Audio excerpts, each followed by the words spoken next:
अस्सलाम वालेकुम, नमस्कार, सत श्री अकाल एंड गुड इवनिंग। मैं हूँ अर्ज़ू काज़मी और आप हमेशा की तरह से देख रहे हैं पॉइंट ऑफ व्यू। आज ही हम ज़रा बात करेंगे भारत की इकोनॉमी जो है वो नंबर 5 पे पहुँच चुकी है और सब तरफ यही चर्चा है, यही बातचीत हो रही है। इसके ऊपर भी हम समझने की कोशिश करेंगे कि किस तरह से जो है भारत इतना आगे चला गया, लेकिन साथ-साथ पाकिस्तान की बात भी होगी।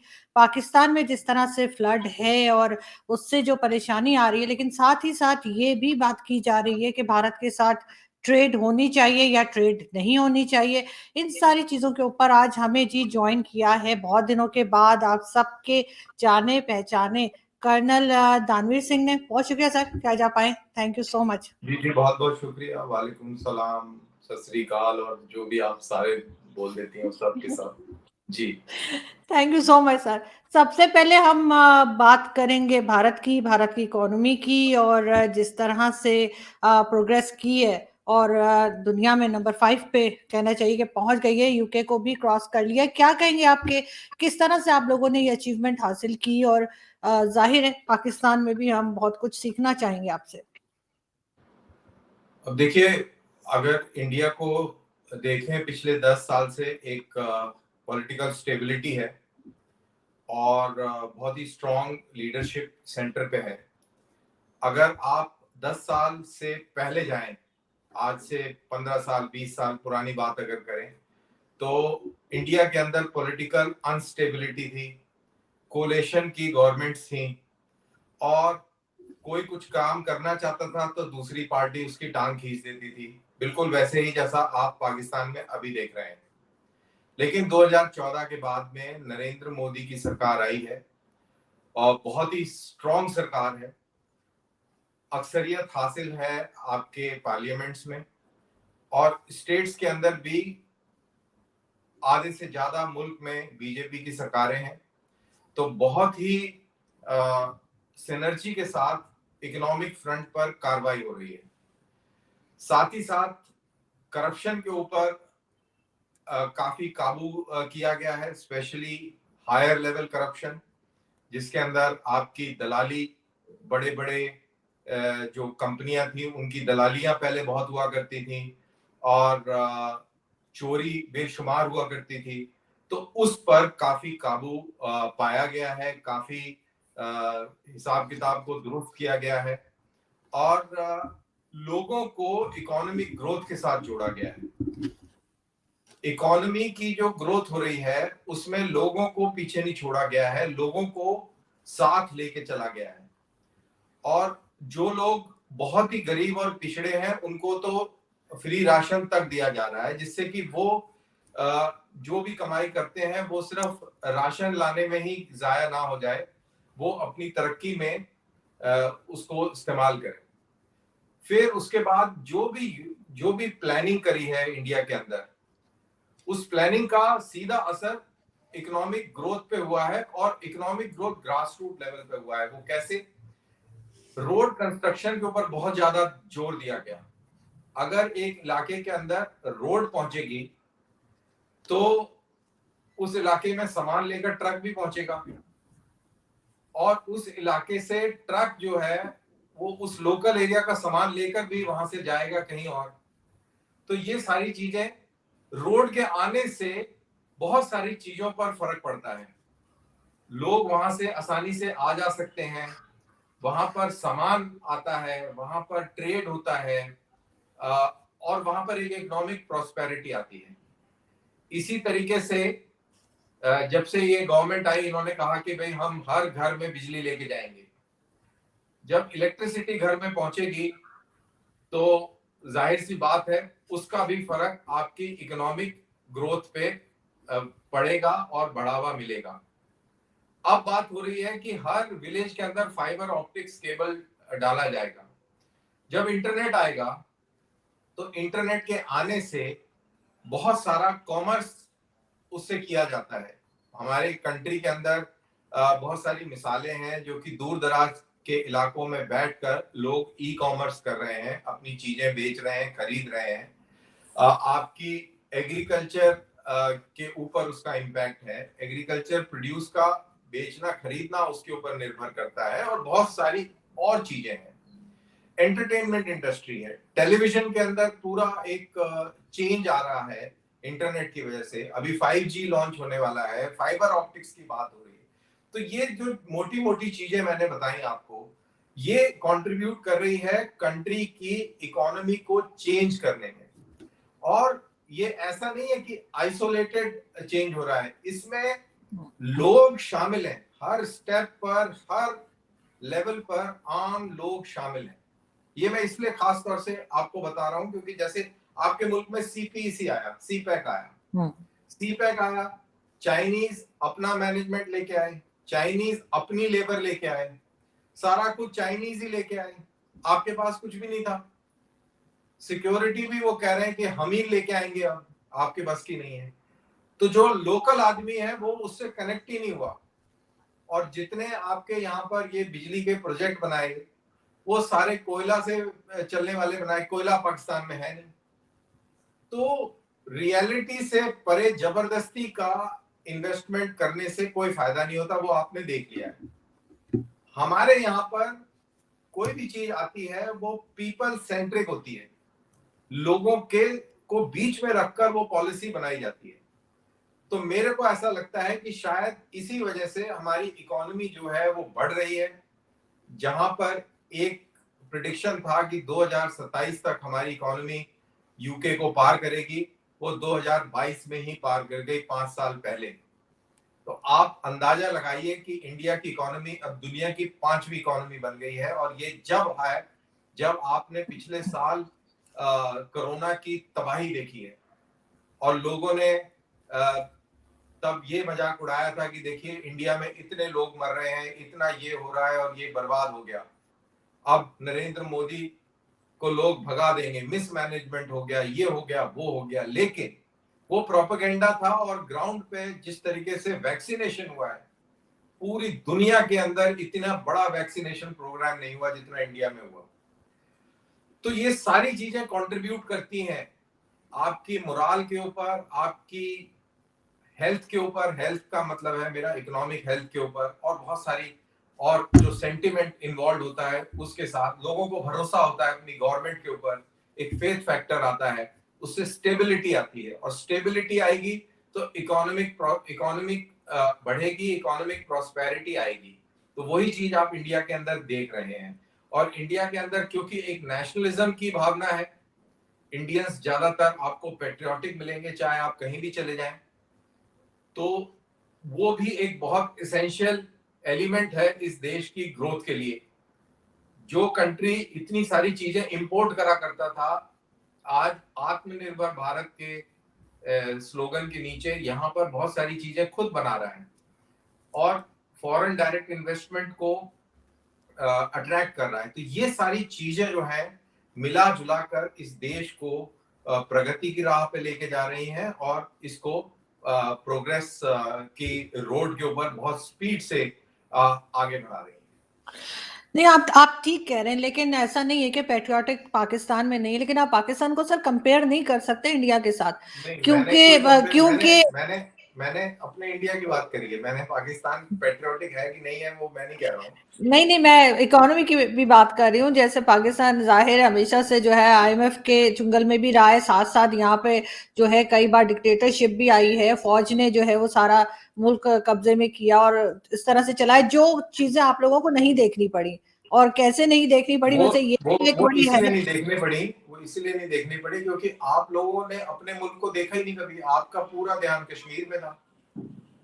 वो तो अभी भी है, वो लेकिन अभी भी लेकिन है। फिर जब तक कश्मीर रहेगा तब तक आप इसी तरह रहेंगे। मगर हैरत की बात यह है कि आप खुद आर्मी से हैं, तो आप ज्यादा बेहतर समझते होंगे कि आपकी कंट्री में जो है वो आर्मी को किस तरह से अलग रखा गया पॉलिटिक्स से, क्योंकि मैं पाकिस्तान ये आर्मी, नहीं कर पाया। हाँ, हमारे यहाँ पे आर्मी वाले भी ये मानते हैं कि आर्मी का कोई मतलब नहीं है पॉलिटिक्स में। तो वो इंटरेस्ट भी नहीं दिखाते और ना कोई ऐसा कोई लेना देना है। मैं आपको एक उदाहरण देता हूँ कि इमरजेंसी लगने से पहले 77 में इंदिरा गांधी ने जनरल रैना को बुलाया और उनको बोला कि आप जो है मुल्क को टेक ओवर कर लें। तो जनरल रैना ने उनको शटअप कॉल दी और उन्होंने बोला ये काम हमारा नहीं है, और वो अपने वापस अपने ऑफिस में आके बैठ गए। तो ये हमारा एक कल्चरल इथॉस भी है इसके अंदर, और वो अलग चीज है। तो जैसा मैंने कहा कि आप लोगों को कश्मीर का इतना ज्यादा है कि पूरा जितना पैसा आपके पास आता है वो सारा का सारा उधर आपने कश्मीर में लगाया हुआ है। और इस मामले में कश्मीरियों के पास बहुत पैसा हो गया, क्योंकि आप लोगों से भी मिलता है, हमारे से भी मिलता है, और उनकी बल्ले बल्ले हुई है। कश्मीर में जाके देखें तो वहां पे बहुत खुशहाली है। वहां इंडिया से, बाकी इंडिया के बाकी स्टेट से ज्यादा खुशहाली आपको कश्मीर में मिलेगी। कश्मीर के लोग बड़े खुशहाल हैं और वो बड़े खुश हैं, कहते हैं यार ये इंडस्ट्री बहुत बढ़िया चली हुई है, कहते हैं उधर से भी आ जाते हैं, इधर से भी आ जाते हैं। नहीं, ऐसा तो है बिल्कुल। पाकिस्तान में भी यही कहा जाता है कि कश्मीर के नाम पे जो है बहुत से लोगों की जो दुकानें हैं वो चल रही हैं, और अगर ये इशू जो है सॉल्व हो गया तो बहुत से लोग बेरोजगार हो जाएंगे। लेकिन साथ साथ ये अगर हम ये इशू जी, ये इशू अगर सॉल्व हो गया तो पाकिस्तान ही टूट जाएगा। पाकिस्तान को जोड़े रखने में ये एक बहुत अहम रोल अदा करता है, क्योंकि फिर फौज की क्या, फौज किस काम, कश्मीर सॉल्व हो गया। कश्मीर सॉल्व का मतलब है कि आपके हिसाब से कि कश्मीर हमने आपको दे दिया कि ये लें, आप रख लें, तो वो होता है आपका पाकिस्तानी सोल्यूशन। तो अगर ऐसा हो गया तो पाकिस्तान खत्म हो जाएगा। फिर फौज को बोलेंगे यार आप फिर किस काम के लिए, आप छोड़ें, फिर आप तिजारत नहीं, करें। हम कोई और इशू निकाल लेंगे इंडिया के साथ। ऐसा नहीं नहीं, है वो कि तो खैर कश्मीर इशू निकाला हुआ है खत्म आपने, हुआ। हिंदू मुस्लिम वाला निकाला हुआ है। नहीं, वो हिंदू मुस्लिम पाकिस्तान ने नहीं निकाला सर, वो आपके अपने यहाँ का इशू है। वो नहीं आप नहीं, वो हर चीज आपके, का क्रेडिट पाकिस्तान को ना दें। हर चीज नहीं पाकिस्तान नहीं, ने नहीं की। वो काफिर प्रेम तो आप लोगों को है ना, हमको तो है ही नहीं। नहीं, वो तो जो मुस्लिम भारत में हैं उनको उनका इशू है, वो पाकिस्तान का उससे कोई लेना देना नहीं है। कि पाकिस्तान ठीक है, अगर सपोर्ट कभी कोई कर दे तो वो एक अलग बात है। लेकिन वहां के जो मुस्लिम्स अगर वो कोई बात करते हैं तो वो टोटली उनका इशू है कि वो क्या बात कर रहे हैं और वो किस चीज से परेशान है या क्या करना चाह रहे हैं।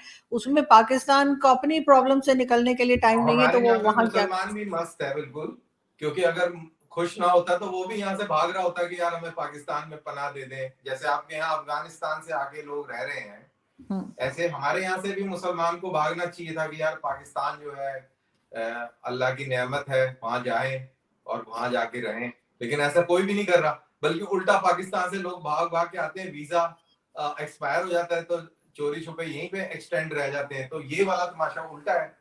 लेकिन अब चले, काफिर तो काफिर ही है, अब उसका क्या कर सकते हैं। नहीं, खैर थोड़ा सा पॉजिटिव भी सोचना चाहिए। लेकिन खैर मैंने आपकी ट्वीट भी देखी थी जिसमें आप कह रहे थे कि अगर पाकिस्तान के साथ ट्रेड ओपन की तो फिर आप वोट नहीं देंगे बीजेपी को। लेकिन ट्रेड तो मेरे ख्याल है ओपन होनी चाहिए। और यहाँ पे ये गवर्नमेंट या एस्टेब्लिशमेंट की बात नहीं हो रही, आम आदमी की बात हो रही है, जिसके पास खाने को नहीं है, जो परेशान है, उसके लिए ट्रेड नहीं, खोलने मैं की वो बात हो रही है। पाकिस्तान का हर एक आम आदमी भी बहुत ही एंटी इंडिया और दुश्मनी रखता है, एंटी हिंदू रखता है बेसिकली। तो हम क्यों करें ट्रेड? हमें बिल्कुल ट्रेड नहीं करनी चाहिए, कोई मतलब ही नहीं है। किस बात के लिए ट्रेड करनी है? खुद खुद ही को गाली खाने के लिए? उसको पहले, वो भूखा मर रहा है, उसको मरने दिया जाए, उसको खाना खिला के उसको तगड़ा कर दिया जाए, जिससे कि फिर वो आके हमारे यहाँ पे हमला करे। उसको बोले यार जैसे है तू अल्लाह से मांग। अल्लाह खुद तो नहीं आता ना, किसी और को भेजता है। तो आप अभी तक यही समझते हैं कि काफिर को ट्रेड, जैसे कहाँ आप कह भेजेगा रहे हैं। अल्लाह? अरे आरज़ू, काफिर थोड़ी आएगा अल्लाह के कहने पर। नहीं, खैर ऐसा नहीं है। लेकिन फिर भी अगर आपके ख्याल चलो से छोड़ो, फिर अब ये काफिर आपके वाली कह बात छोड़ो, क्योंकि काफिर खुश है यहाँ पे, काफिर को कोई टेंशन नहीं है, काफिर नहीं, मजे कर रहा है, खुश क्योंकि होना अल्लाह चाहिए। जो है काफिर के ऊपर मेहरबान है। इनफैक्ट मजेदार बात है कि पूरी दुनिया में जहां जहां काफिर है उसके ऊपर अल्लाह मेहरबान है। सही बात है। और लेकिन खैर मैं तो इस तरह की सोच नहीं रखती। लेकिन फिर भी मैं आपसे पूछूंगी कि जो जिस तरह से यहाँ पर पाकिस्तान में फ्लड आया है, और जाहिर है कि उसमें क्लाइमेट चेंज का भी बहुत हाथ है, बहुत कुछ है। लेकिन आप किस तरह देखते हैं कि अभी जब फंड्स आने शुरू हुए हैं, चाहे आईएमएफ से हो या दूसरी किसी कंट्री से हो, पाकिस्तान संभल पाएगा? और साथ साथ भारत क्या समझता है कि उसको मदद करनी चाहिए पाकिस्तान की? मेरे ख्याल से भारत के लोग नहीं चाहते कि पाकिस्तान की मदद करनी चाहिए, और गवर्नमेंट भी नहीं चाहती कि पाकिस्तान की मदद हमें करनी चाहिए। बहुत सारे लोग हैं, इनफैक्ट ओआईसी है जो हमेशा कश्मीर की कहानी सुनाता है, तो उन्हीं के पास पाकिस्तान को जाना चाहिए और बोलना चाहिए कि हम सब मुस्लिम मुस्लिम भाई भाई, और हम डूब रहे हैं, तो अल्लाह के नाम पे हमें कुछ दे दो। तो वहां से मदद मिलनी चाहिए। हमारे यहाँ से क्या मिलेगी? हम तो वैसे ही काफिर हैं और हम तो मानते भी नहीं इन किताब को। बहरहाल ये तो अपनी जगह पे है। दूसरी जो पॉइंट है कि जो सैलाब आया है ये बड़ा दुखदाई है और बहुत दुख की बात है कि वहाँ पे गरीब आदमी जो है वो सैलाब में परेशान है। और मेरे ख्याल से इंसानियत के नाते कोई भी ऐसा बुरा नहीं चाहेगा किसी का भी, चाहे वो मुसलमान ही क्यों ना हो। अ, अ, सब पक्का उनको दुआएं करेंगे कि वो ठीक ठाक हो जाएं। लेकिन क्या वो ठीक हो पाएंगे, वो इसलिए इसके ऊपर ये सवाल पैदा होता है क्योंकि पाकिस्तान के अंदर जो जो पॉलिटिक्स है, पॉलिटिकल क्लास है, वो कॉमन आदमी नहीं है।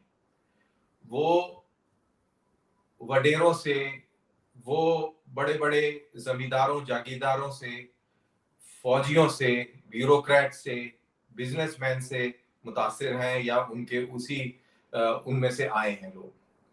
और उनको कॉमन मैन से कोई लेना देना नहीं है। एक क्लास, एक डिफरेंट क्लास है। रूलिंग क्लास पाकिस्तान के अंदर बिल्कुल अलग है और उसका सोचने का तरीका, देखने का तरीका, बात करने का तरीका बिल्कुल अलग है। उसको जब हम हमारे यहाँ पे कंपेयर करें तो हमारे यहाँ पे आप देखिए, कभी भी कोई पॉलिटिशियन जब लोगों से मिलने जाता है या कभी किसी अदरवाइज भी मिलता है या अपने ऑफिस में भी मिलता है, आपको उसमें सिंप्लिसिटी दिखेगी।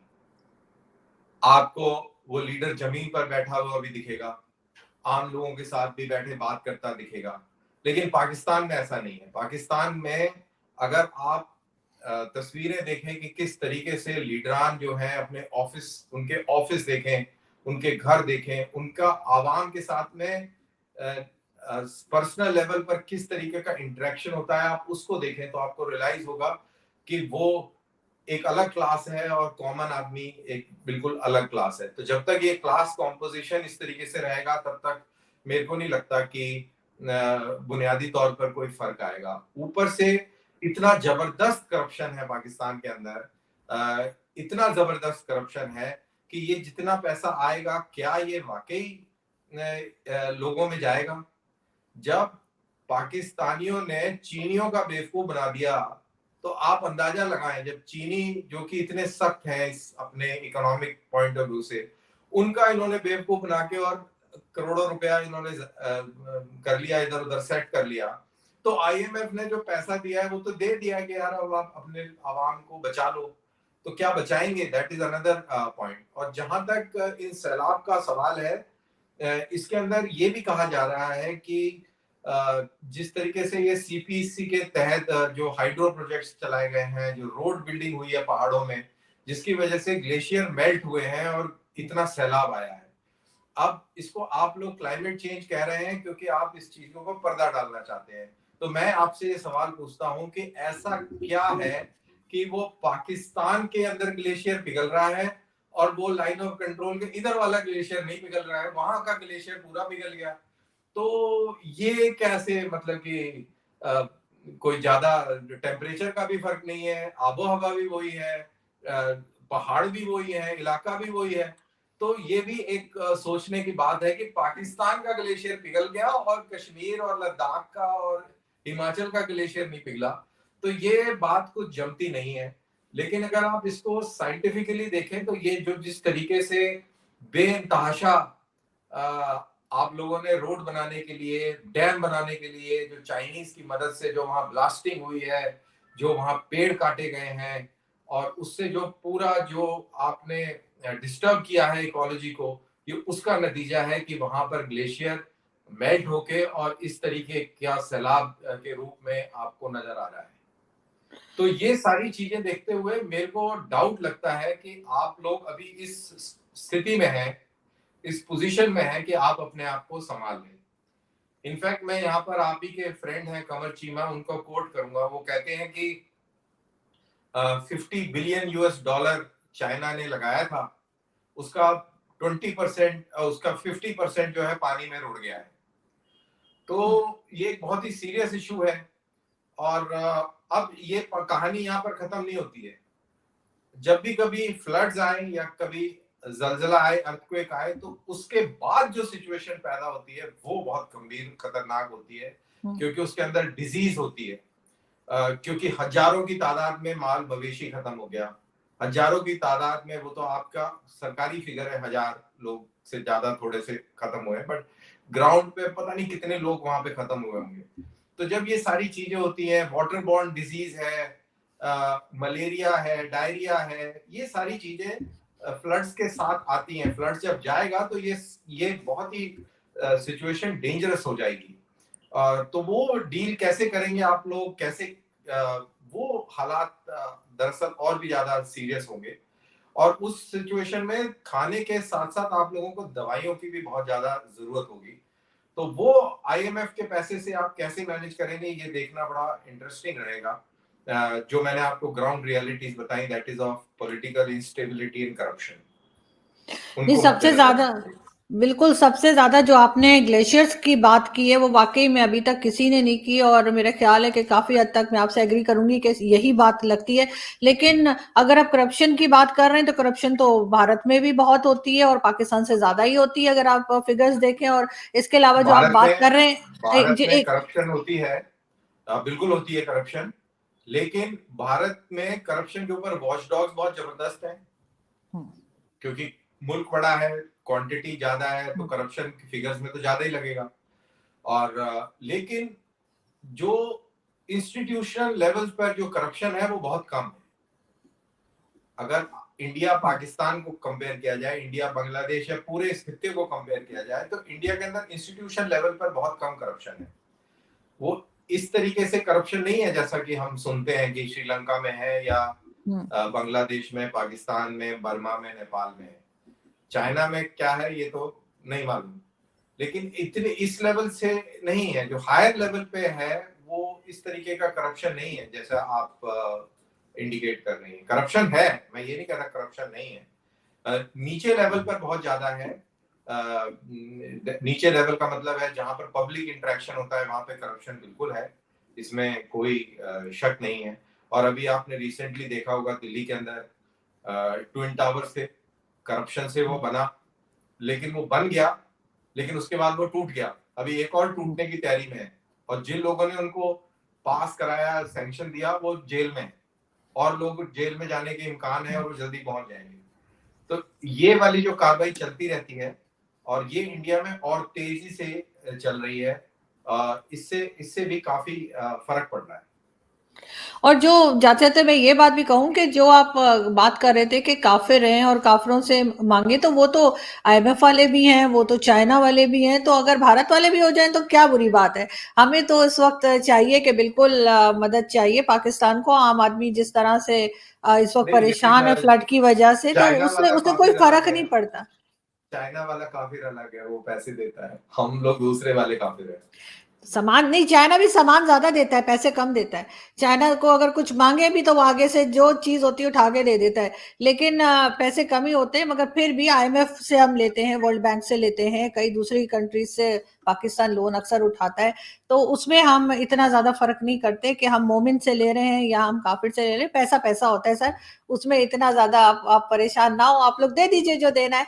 लेकिन बहरहाल हम अच्छा ही सोचेंगे, और हम चाहेंगे कि दोनों तरफ, इंडिया और पाकिस्तान दोनों जगह के लोग खुश रहें और आराम से रहें। और इस वक्त पाकिस्तान बहरहाल मुश्किल में है, और ऐसे वक्त में अगर पाकिस्तान ट्रेड की बात करे या किसी किस्म की मदद की बात करे, तो मेरे ख्याल है भारत को पीछे नहीं हटना चाहिए, क्योंकि बॉर्डर लगा हुआ है। सबसे ज्यादा आसानी से आपके यहाँ से ही सब्जियां और खाने पीने की चीजें आ सकती हैं।